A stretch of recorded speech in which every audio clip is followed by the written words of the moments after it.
This is our last show before 2020. That is the last show with Larry Nichols. Larry, how are you today? Hey, I'm here, buddy. I'm here. Good to see you, Larry. I hope you had a... That's a positive. Exactly, it is a positive. I hope you had a Merry Christmas, Larry, and I'm sure you're getting ready for 2020. Lots of exciting stuff happening. Yes. It was a great Christmas in that I got quite a few donations from this audience. Not quite a few, but anyway, a few. Mm-hmm. But I did get some wonderful messages and cards, and I want to thank all of you for that. That means a lot to hear from you. You know, a word of encouragement now and then, Jason, to somebody like me, helps, because most of the stuff I get is pretty cutting and hard. I know what you mean, Larry. It's nice to receive a message from somebody who appreciates what you're doing. You've told us that, you've been in the military, you've been involved in things that you tell us about that caused you to change your life, and I think that it's very noble for somebody to do that and try to make things right. So I do my best to support you, Larry, in giving you a platform here on Crowdsource the Truth to do that. People can go over to nicholslive.com. I was encouraging people to send you Christmas cards, and that was my subtle way of implying that people could financially sponsor Larry by going to nicholslive.com. Click on the Donate tab, and it's going to bring up all the information that you need to reach Larry. If you'd like to send him money by credit card or through your PayPal account, you can go to paypal.com, use his PayPal address, nicholslive@aol.com, and Christmas cards, New Year's cards. You can stick some money inside one of those and mail it to Larry over there in Conway, Arkansas. And Larry, you're joining me every week on Tuesdays at 3 to share a lot of amazing insights. I think you and I we've been doing this for maybe more than a year. I'm really enjoying the rapport that we've developed, because I'm kind of asking you questions that seem to lead us down roads that are getting into some really important information. Everybody's been thinking about the impeachment, and what's happening from your point of view with that? Well, first off, let me say thank you for letting me come on this program, Jason. It's a very important value to me to have an outlet to be able to get the information that I feel needs to be passed on and get it out. And then I would say to everybody listening today would be a wonderful day if you have access to PayPal to help me, because this is a day where between Christmas and New Year's there's been very little come in. So anything today would be much, much, much appreciated. Yeah. And Larry, well, I was just going to say real quick, I think it's important for people to realize that anybody who spends all their time, as you do and I do, creating shows and researching all this material and information to provide a daily show, this is the job. There's not much else that we can do with our time to earn money. So if people are watching weekly and enjoying the show, I would ask them to show Larry a little bit of love and send him some money. We can't do this every week for free. I mean, we'd like to, but we just can't. Same is true of Crowdsource the Truth. If people want to go over to subscribestar.com/crowdsourcethetruth or patreon.com/crowdsourcethetruth, these shows can't continue through 2020 without your support. And an important part of what I've been trying to create with this network of co-hosts that join me on Crowdsource the Truth is a really convenient way for the viewers to be independent sponsors of the hosts that they like, and that eliminates the undue financial influence of large corporate sponsors, and we know what that can lead to, right, Larry? You bet, you bet. I mean, this is one of the things that is costing us our freedom, and it is literally the way money, power, money, corporate interests have come in, and they have taken over communications. They've taken over information through the media. So without getting into much more about that, we need to get specifically into the impeachment, because there is something going on that nobody's going to tell you about, but you will hear it here. Yeah. Number one, Mitch McConnell, I think, as you put in the title, I guess, of the program today, is stabbing President Trump in the back. We feared this would happen, but we're starting to see the first signs of proof that this is happening. It's odd, Jason, that no one in the media, no one, actually no one even in Congress, either side, Republican or Democrat, is pointing out the obvious. You see, it's constitutional impeachment. Impeachment is defined in the Constitution. Where Pelosi took advantage of the impeachment process, when it comes to the process of impeachment within the House, there are no real constitutional guidelines that must be followed.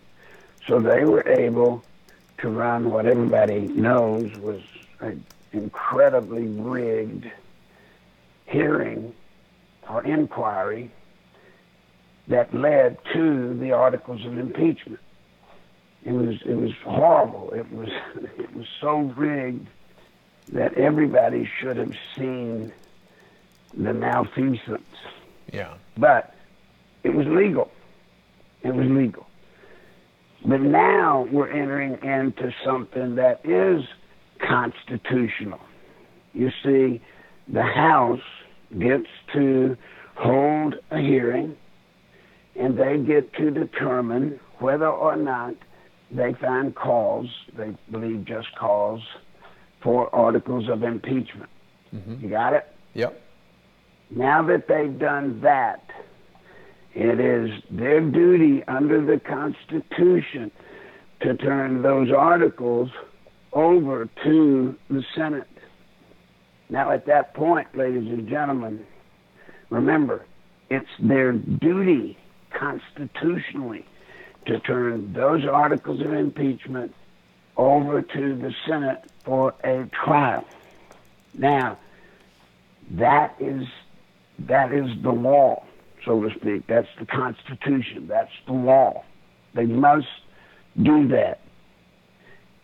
If they're not going to do that, then they are violating the Constitution by abusing the impeachment process.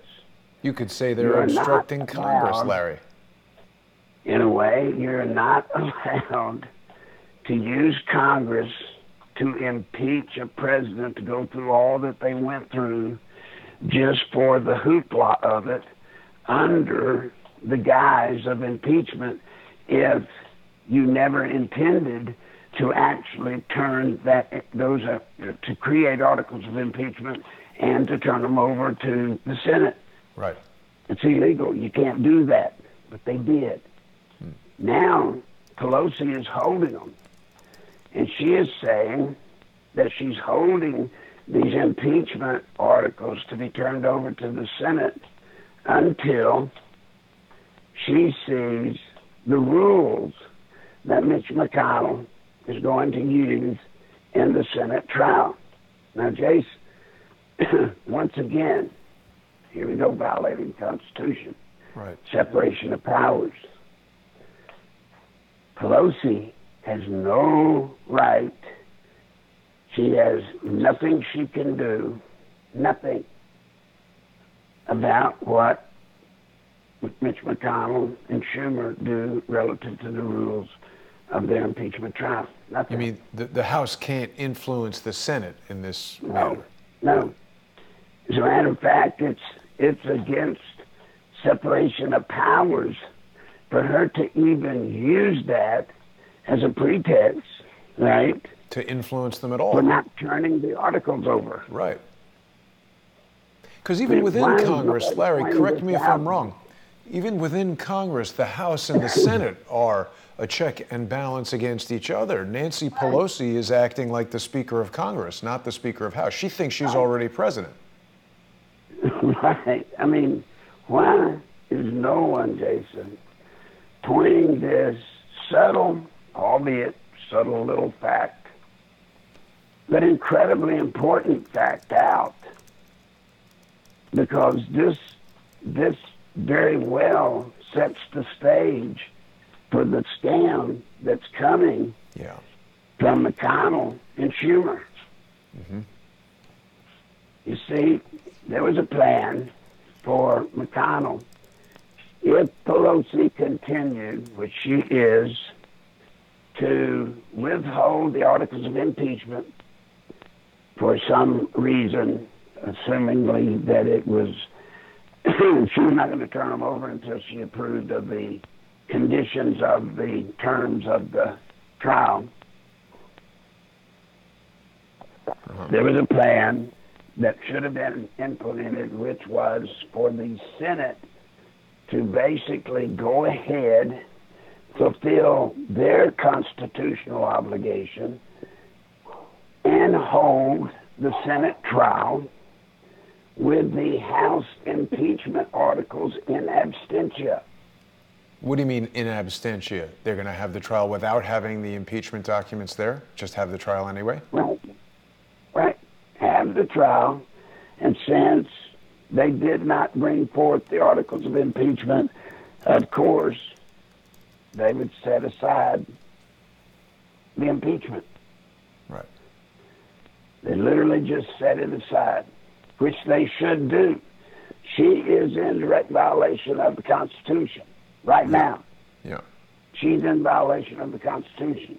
Yeah. And every day she proclaims that she's waiting to release the articles to the Senate until she gets, knows what McConnell and them are going to do relative to the rules, whether they're going to call witnesses, etc. That is in violation of the Constitution. That is malfeasance. Yeah. So they should be holding the Senate trial in absentia without the articles and summarily dismiss the case. Dismiss, exactly. That's what I wanted to get to, Larry, because we've got some questions coming in the comments here. Norse Wester is asking, why else would she hold them? I'm fully convinced that Nancy Pelosi is holding these articles of impeachment because she knows that when they go to the Senate in the way that you describe, they will finally be subject to due process, and Mitch McConnell or anybody else there in the Senate, probably Trump's lawyers, someone could challenge it with a motion to dismiss. And it's important for people to understand that a motion to dismiss doesn't challenge the factual allegations or what's alleged to be a factual allegation. It doesn't deal with whether this phone call was or wasn't bad. It just deals with, are they accusing him of a crime? Have they stated a cause of action for which relief can be granted? The Constitution is very specific that impeachment is for high crimes and misdemeanors, bribery. It's very specific in its language, and obstruction of Congress and abuse of power are not violations of any law. Obstruction of justice would be a violation of law. Perjury, in the case of Bill Clinton, was a violation of the law. These are things for which a president could be impeached, but the impeachment process that we're witnessing right now, Larry, is a very seat-of-the-pants kind of designed on the fly. Nancy Pelosi is, re-engineering the Constitution for her own convenience. Right. Yes. Now, where McConnell, Schumer, and Pelosi are plotting against the president is starting to reveal itself. You see, when McConnell and Schumer start talking in terms of, okay, McConnell says they want to subpoena witnesses, I think I will let them subpoena witnesses, right? Sounds fair. Sounds reasonable. Agreed? Well, doesn't sound strategically wise to me, because it's, again, you're lending credibility to a not credible process by doing that. If I were advising the president, and of course I'm not a lawyer, I would just immediately hit this thing with a motion to dismiss for failure to state a claim. Well, withstanding, they've passed that point if McConnell goes through with what has been announced. If Schumer and McConnell work out that they are going to open up the Senate trial to subpoenaing witnesses and taking witnesses' statements, then the die is cast for the trick that the Democrats want to play on Trump, supported by Mitch McConnell and the cast and crew of Republicans. Mm-hmm. You see, what happens, and they know it, if he agrees to letting the Democrats call for witnesses, subpoena, they're going to subpoena, of course, Pompeo, what's his name, Bolton, his chief of staff, Mitch Mulvaney, or whatever his name is. Mm-hmm.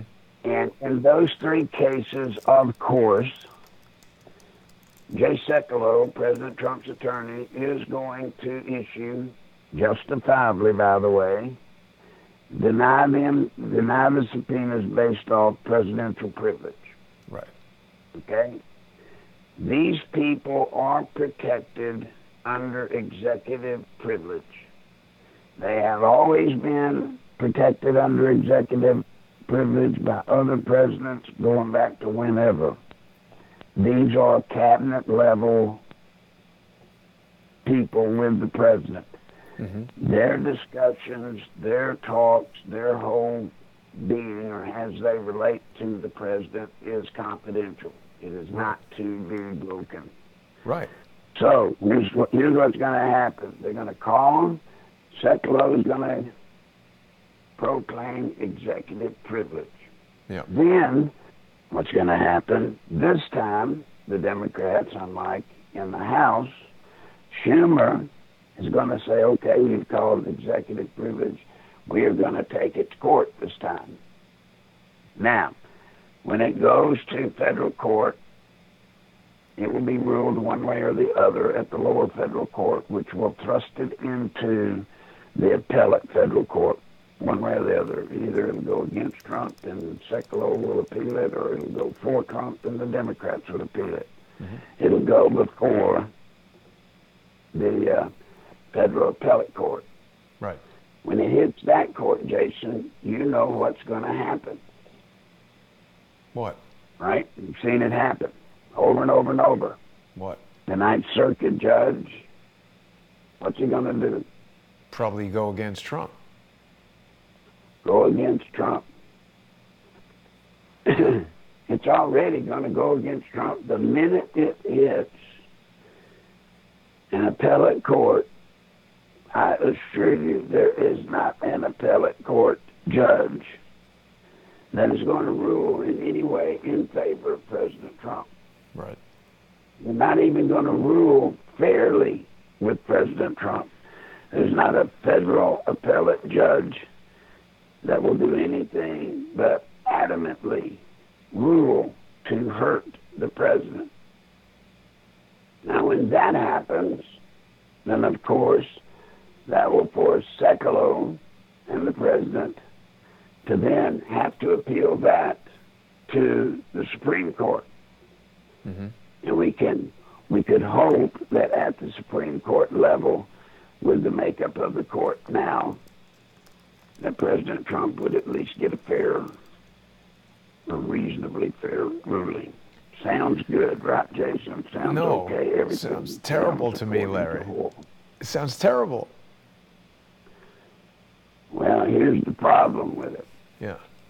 The Democrats know that it'll go all through that process, but there's no way it will stop at the appellate court. Federal appellate court is as high as it will get prior to the 2020 election.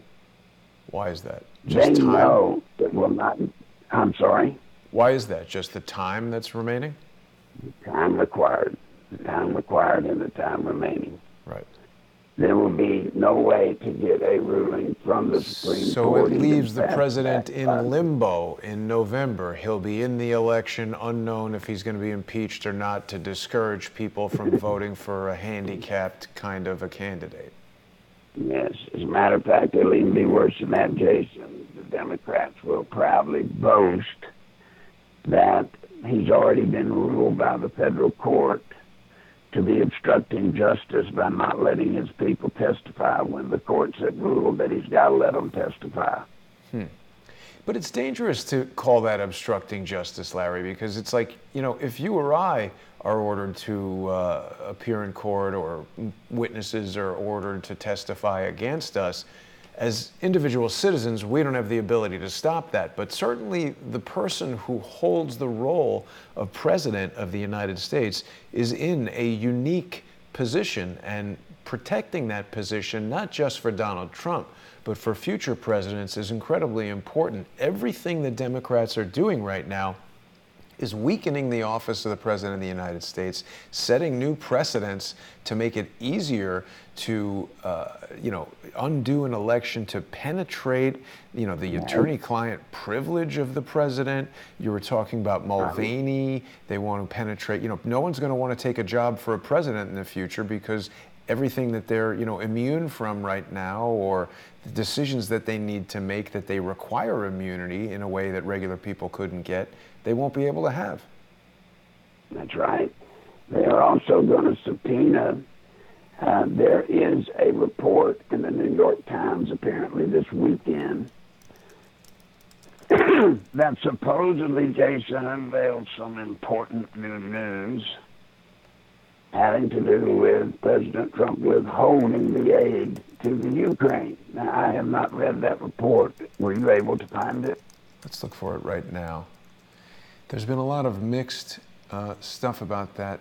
I see that CNBC, one day ago, behind the Ukraine freeze, 84 days of conflict and confusion from yesterday. So, again, this is just more social engineering and gaslighting from the New York Times, I'm sure.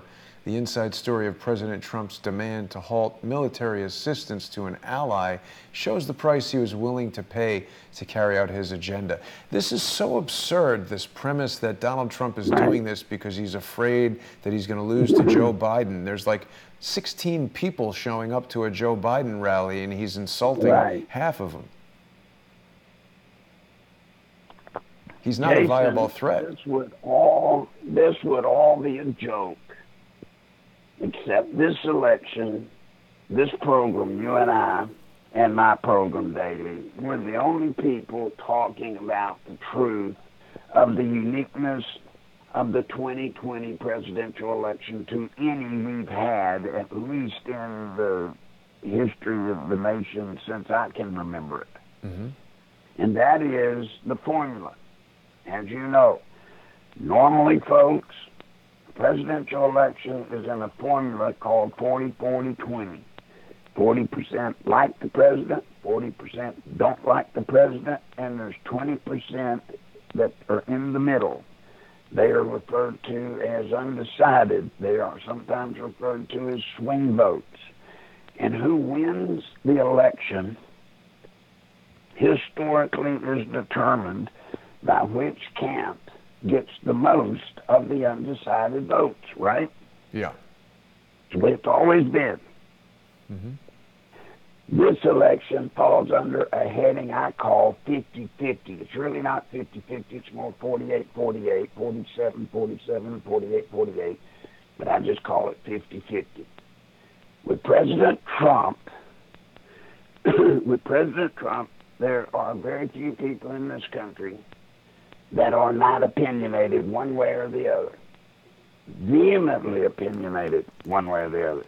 They either love Trump or hate the very ground he walks on. Yeah. There's not much in that undecided category. Mm-hmm. So this whole election boils down, no joke, forget everything you've ever heard about elections, Jason, forget it. It boils down simply to this. Whichever side, Republican or Trump or the Democrats, it doesn't even matter which candidate gets to be the Democratic nomination for president. They don't even care. You'll notice there's no energy even worrying about that. Yeah. It doesn't matter which side gets their base to come out and vote. Mm-hmm. Which side? And within each side, President Trump and the Democrats. You'll notice when I refer to base, I talk about the Democrat base, but when it comes to Trump, I refer to the Trump base. Mm-hmm. Trump has the base. The Republican Party doesn't really have him. Right. The Republican Party is basically Trump's base, whatever it is.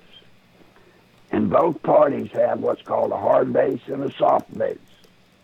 The hard base are people that are going to vote. If there's an earthquake, they're going to go out and show up to vote. They're going to vote. You don't worry about them. Right. But the soft base is 40% of each side's base, approximately 40%. And if it's raining, they may not vote. If they think President Trump's got it won and he doesn't need their vote, they won't go out and vote. If they think President Trump's losing and they can't possibly pull it out, they won't vote. I mean, there's a myriad of reasons why people won't go vote. Now, if you don't believe me, folks, you should at least know the Democrats believe in this formula change. I can prove that to you.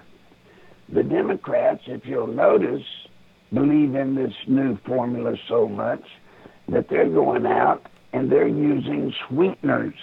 Remember, Jason, we talked about those over the programs. Reparations and everything. Yes, to make sure their base comes out and votes.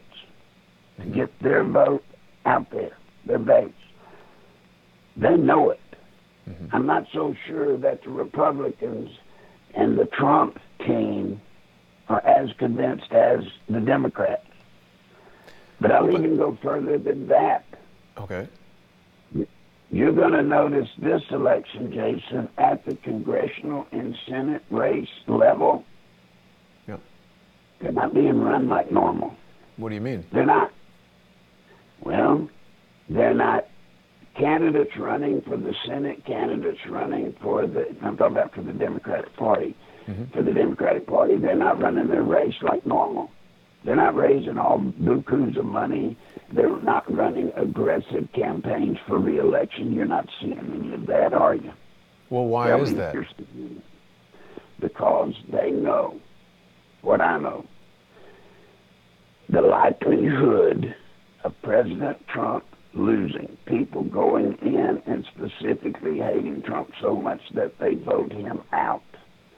Those people are not very likely to go into the booth, vote out President Trump, and turn around and vote in a Republican back into the Senate or to the House. Right. But Larry, the Democrats, it seems like this whole impeachment thing, people have been saying, oh, it's going to backfire. We're starting to see some signs of that. Tom Spann in the comments is reminding me that 2 weeks ago at a campaign event in Los Angeles in his own district, Adam Schiff was booed and heckled by a rowdy pro-Trump crowd saying liar, liar, and, impeachment manifesto rep Adam Schiff was booed in Los Angeles by anti-impeachment protesters as scuffles in the audience broke out. So that doesn't bode well that his own district, and Los Angeles is super anti-Trump in my experience, just speaking to friends who live there. I'm not saying there's not a fatigue factor, but I will tell you this, when the fat lady sings, as we get closer to Election Day, you've got to remember the experience we all had when it came to Hillary, right? Mm-hmm. A lot of people in this audience was not that sold on President Trump, not have even liked him, right? Maybe some, but there was no way you could bring yourself to vote for Hillary. Right. Remember that? Yes, definitely that. Well, that's going to happen to those people that were protesting. If they're true Democrats and they truly don't like Trump, unless they were really Trump people that showed up there just to make a scene. Right. There's no way they're going to go in when it's final said and done. They're not going to go in and vote for President Trump. They're not. They may be disgruntled with Schiff. Hell, anybody ought to be disgruntled with Schiff. Liberals should hate the ground Schiff walks on, Adam Schiff, because of what he's done to them, to the party. Right. He Well, has and to the dealt presidency, party he's just very well. abused it. Well, yes, and and if you're halfway far-sighted, you see that what he has done sets the standard now for future presidents, even Right. Democrat ones. Very dangerous standard that he's set, Larry. Look at the damage that's been done to our foreign relations. No foreign leader now can feel safe talking to President Trump about the most intimate of issues, because it's going to pop up and be everywhere. The New York Post is reporting just right now that Adam Schiff doesn't want anybody to speak to the whistleblower. And it says right here, his name is printed in the New York Post. I don't know, it seems like maybe YouTube still wants to kick you off for mentioning the guy's name. But it was discussed in the most recent testimony by, what's his name, Michael Horowitz, that although there is a provision for confidentiality in the whistleblower agreement, that's not the same as anonymity, and it certainly does not supersede President Trump or anyone's constitutional right to face their accusers. So Adam Schiff is very much playing a legal and political game. I don't think we should lose sight of the fact that he is a lawyer. He's got a JD degree from Harvard Law School. And I wanted to ask you, I don't know if you know much about this guy, Lawrence Tribe. Have you heard of him, Larry? No. Lawrence Tribe is a Harvard law professor. Yeah, he's a Harvard law professor, and he's the ideological father of lawfare. I was first told about the existence of Mr. Tribe by Dr. Corsi, who actually was at Harvard at the same time as Lawrence Tribe. This is a guy who basically, he's come up with this whole idea and these techniques. Holy crap, he was born in Shanghai, China. I mean, Dr. Corsi says he's a full-out communist. He's a professor at Harvard Law. Adam Schiff studied at Harvard Law. Lawrence Tribe has been tweeting about Adam Schiff, and this is definitely our first ever lawfare impeachment. Adam Schiff is just sort of, weaponizing the litigation against President Trump, and it's despicable. And it's not about impeaching. It's about beating him in the election. And it's not about beating him by getting the middle people, the undecided, to hate him or to vote against him. All of this is being done, Jason, to fire up their base.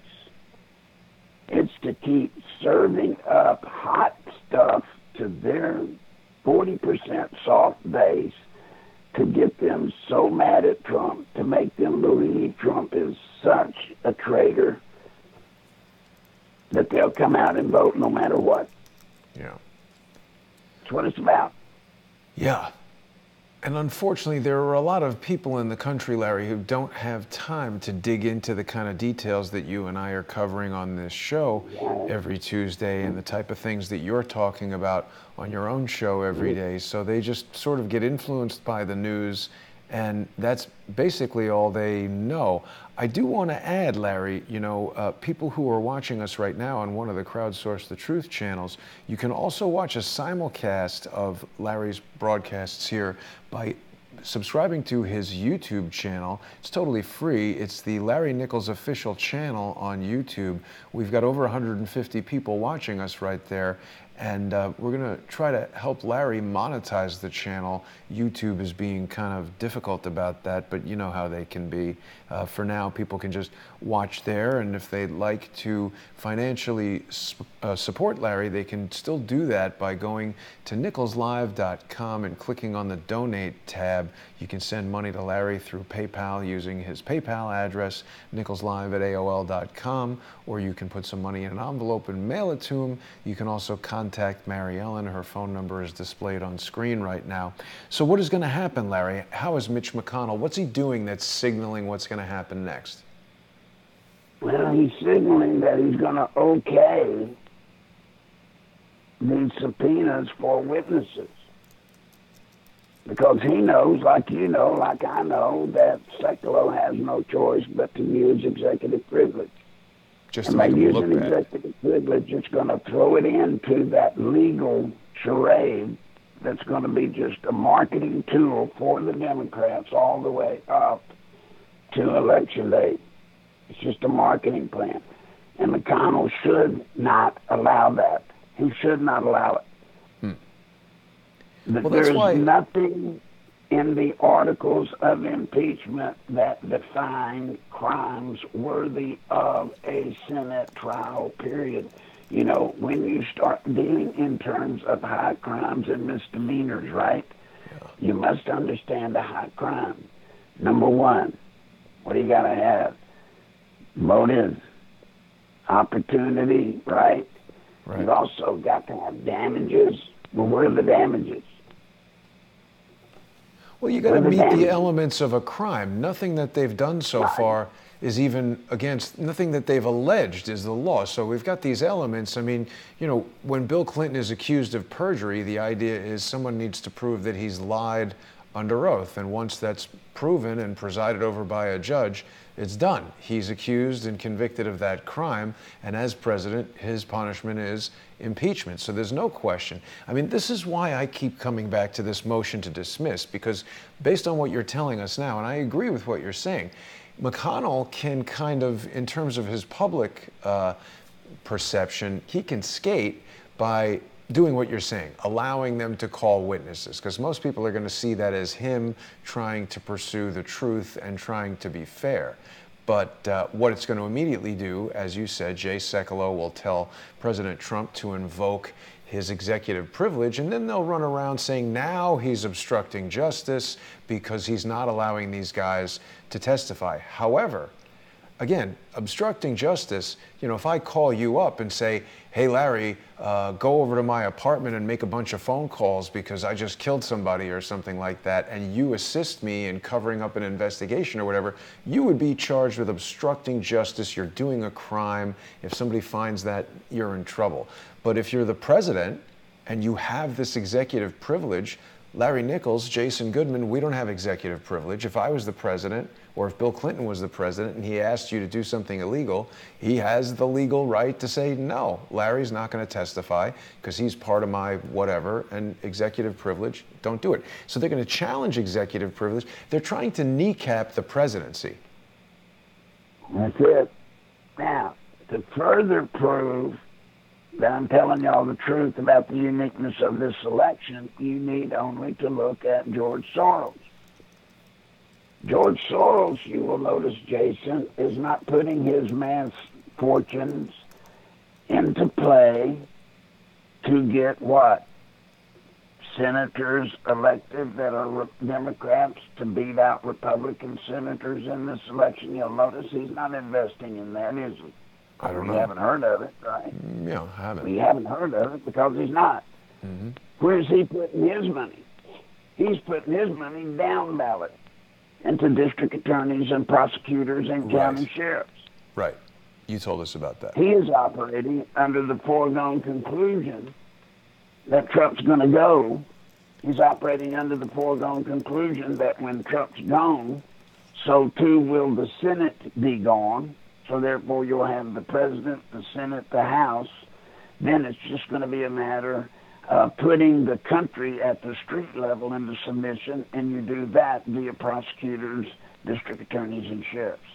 Right. And you were the first person, Larry, to tell me about this incredibly ridiculous guy who's been elected to district attorney in San Francisco, Chesa Boudin, whose parents were guilty of murder, and he was raised by radicals. They're talking about the Weather Underground. This is so astounding. I mean, this is literally not too far away from like Charles Manson's kid becoming the district attorney.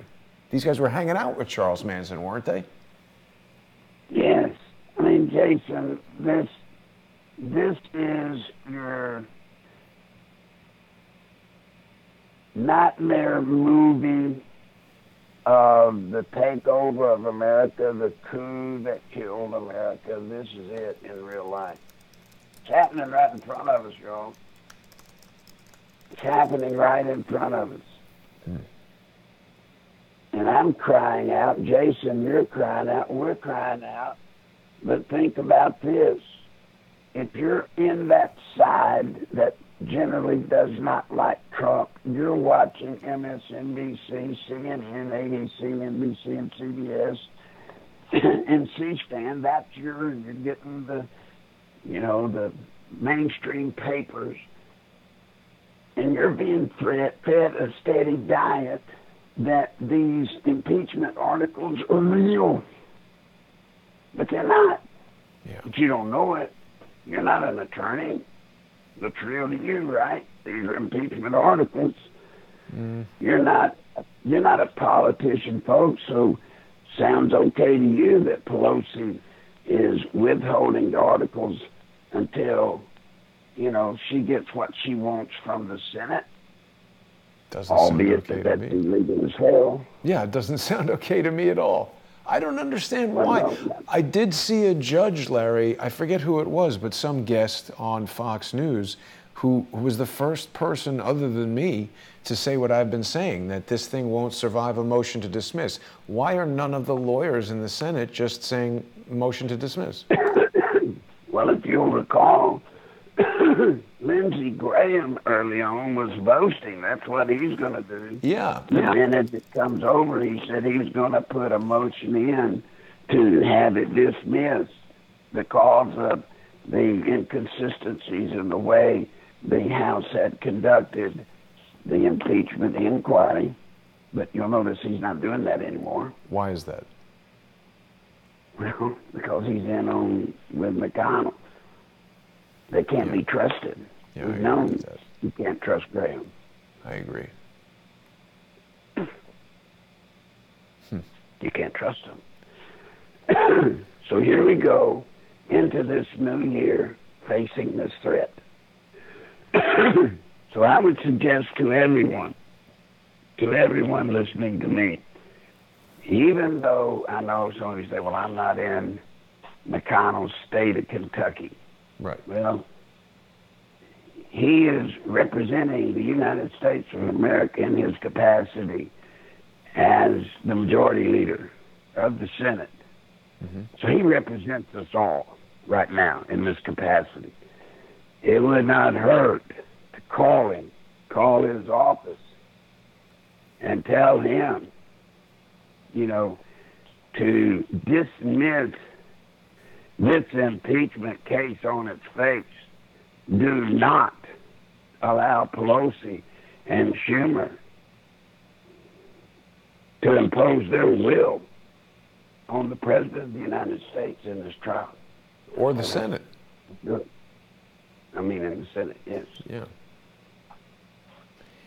See, because already they're saying Collins, well, guess what? We knew this was going to come. Collins is already saying, well, I've got no problem with them calling witnesses. Sure, she doesn't. Why would you not have a problem with them calling witnesses if you're a real senator that has any kind of intellect at all, and they're going to call people that are protected by executive privilege, and they're not coming. So if they're not going to come, they're not going to come, then why make the rules to where you're going to invite them when they're not going to come? It's just going to do what I told you. Well, I think it's exactly what we were saying, Larry. It's just to give them the public appearance of being fair and trying to get to the bottom of it, when in fact, I don't know. I'm looking here at Wikipedia's posting for Doug Collins. I like Doug Collins. I think he's said a lot of things No, that I'm I not agree talking about with. Collins. I'm talking about Susan Collins, the senator. Oh, right. So she flipped, right? Well, she's a Republican from Maryland or one of the northern liberal states. Susan Collins, wherever the hell she's from. Maine. She's from Maine. Maine. She's a fixture in Maine, and she's the second Senate Republican to question the impartiality of this impeachment. Then you've got, guess who, what was it that ran against Obama for president? Mitt Romney? Senator Mitt Romney. Yeah. Of course, he's going to go along with all those witnesses. Sure, he would love to fry Trump. He'd love it. Yeah. And you got Mikowski in Alaska. Sure, she's going to be all for calling witness. She would love to see Trump go down in flames. You see, they must stop right now the use of the Senate trial to be made an advertising campaign tool for the race for president in 2020, because that's what it's going to be. Absolutely. So let's just see what her education is here, Susan Collins. Boy, there's a lot of crap in Wikipedia about her. Environment, foreign policy. It's a lot of crap about her policy, but it's not telling us about her education, educational history. Oh, sorry, that's electoral history. While you're looking that up, I've got to share a story that happened this weekend. Got to. Yeah. I was watching, for just a moment, Fox on some replay of some show, Tucker or Hannity or something. And here was the former head of the Border Patrol, whatever his name is. And it was showing him in a hearing in the House being questioned by that AOC person. Oh, yeah, right. Now, she was telling him that it is just wrong for, how dare him essentially to be separating these people from their children on the border. Right. Now, he pointed out to her, ma'am, if you were picked up, I don't know the case example he said, but I'll use one. He said, basically he was saying, if you were stopped with the DWI, you were drunk, and you're an American, white person, whatever, they're going to arrest you and they're going to temporarily take your children away from you. If the police are called to a home disturbance, they're going to come in, arrest you, and they're going to take your children from you. And she said, yes, but those are crimes. Now, this guy had a look on his face when she said that. And he did something I couldn't do. He cited the actual statute. Nice. You know, he said crossing the border illegally is a violation of such and such statute. And the reason I tell this story, Jason, is because when I saw that, I'm thinking, oh, dear God, people of this stupidity that didn't have enough sense to know, gee whiz, coming into this country illegally, guess what, is a crime? Yeah. It's a crime. Yeah. Jason, they're running our country, guys. Now, you might think, well, she's dumber than most. She's not necessarily that much dumber than a bunch of them. Yeah. She's not. But it's that kind of intellect, folks, that we have elected to make the laws in this nation. That's scary as hell. It is.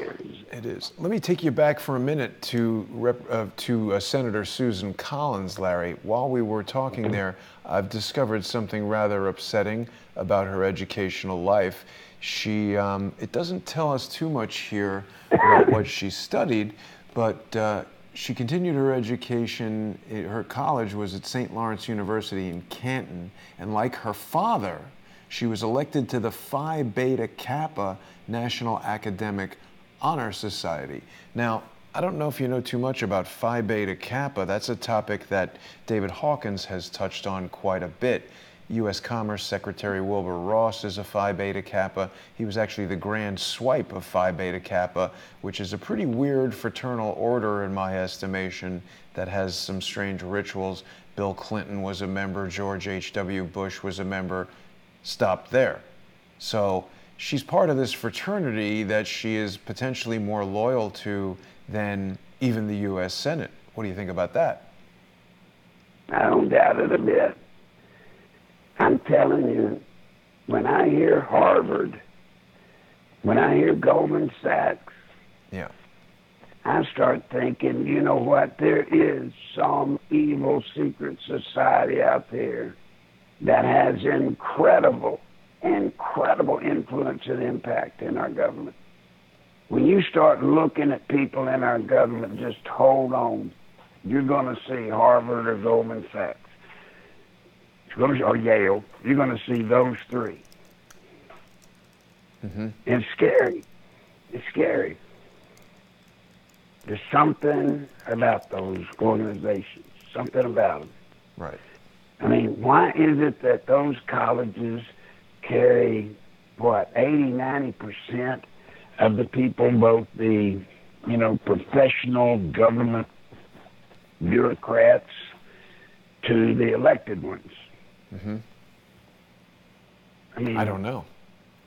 It's I a don't good either. point. Yeah. I mean, it's a club, Larry, and you and me are not in it. No. No.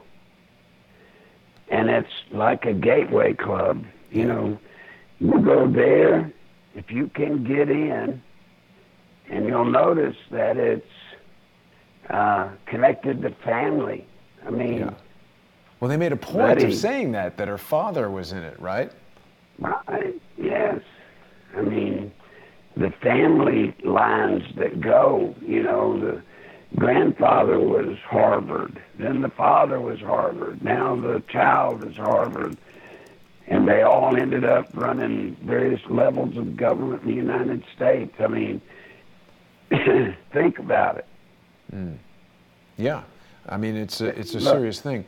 Larry, we've got with us someone going by Hillary in the comments saying that it's Masonic. I don't know what we know about that, but I've got the Wikipedia page here now for Phi Beta Kappa. I remember there was a big expose of it in the New Yorker magazine, and they spoke about Wilbur Ross showing up in some weird red slippers or dressing up as a woman or something like that. Wikipedia says the Phi Beta Kappa Society is the oldest academic honor society in the United States and is often described as the most prestigious honor society due to its long history and academic selectivity. Phi Beta Kappa aims to promote and advocate excellence in the liberal arts and sciences and to induct the most outstanding students of arts and sciences at American colleges and universities. Explain to me how George Bush got in it. Right. It was founded at the College of William and Mary on December 5th, 1776, as the first collegiate Greek letter fraternity and was among the earliest collegiate fraternal societies. Yes, see, I would be more afraid of that group than I would be afraid of the Masons, to be honest. I would be more afraid of that group. I really would. And I don't know anything about them. I mean, you're telling me more than I've ever known about them. But their claim of academic excellence, and yet Bill Clinton, George Bush are part, alumni of it, I don't think so. Yeah. Did Bill Clinton ever speak to you about that, Phi Beta Kappa? He was in it. No, never did. Interesting.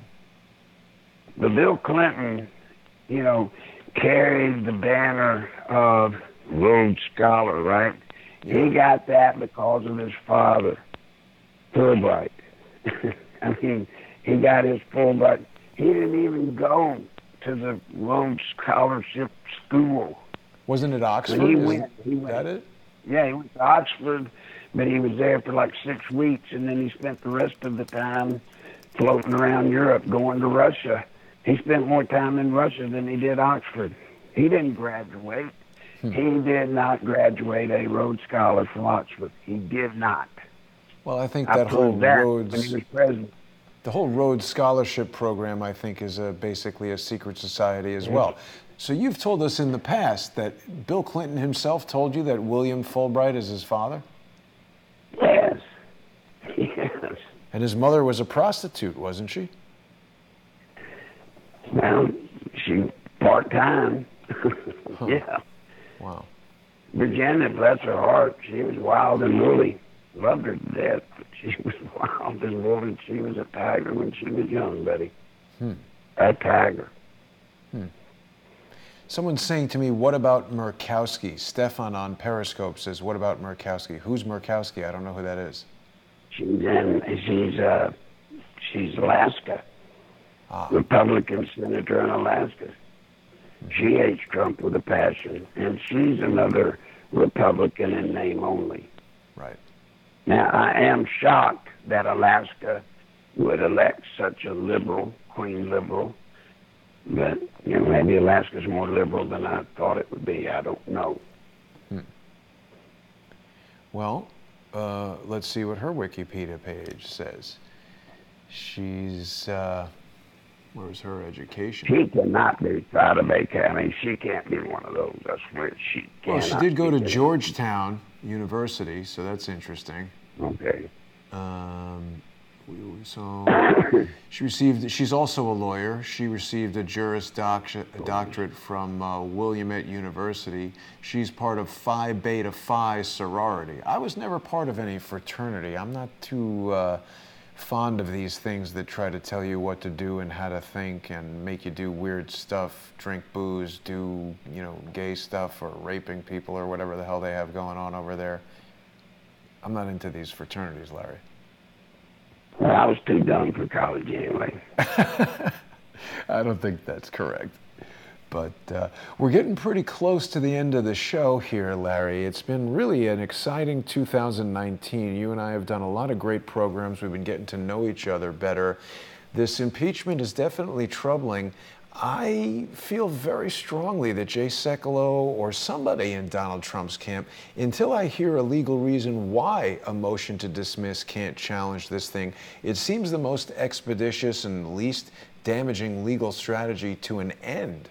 As you said, if they try to... Listen, that Sekulow and them, they promoted the idea that, to my knowledge, up until a few days ago, that was the plan, if you'll recall, at the time when you heard Mitch McConnell saying he was totally cooperating with the White House, right. In this impeachment thing. Yep. That's what he was talking about. They were fully pledging to, follow the counsel of Sekulow and them, and that was the plan. That's why it's such a shocker to hear today that he's agreeing to these meetings with Schumer and that he's open now to these testimonies. Yeah. I don't know why that would have happened. I don't see what the benefit for the president is. Jason, we're running out of time. It's New Year's Eve. Yep. This is, folks, 2020, the year that's fixing to come starting tomorrow, is going to be the most important year for the history of this nation, in our history. Second only probably to the Revolution. More dangerous to the integrity of keeping the country a country than even the Civil War was. We, in 2020, are going to see, Jason, whether this nation succumbs to a full coup and our form of government is transformed, now and forever. Yeah. Or at least the foreseeable future. It is. So this is going to be the year of years, buddy. The year of years. I look forward to sharing it with you and this audience. I truly, truly do. It's I appreciate you allowing me, I hope, to be with you this year because absolutely, Larry. It's going to be important. It is.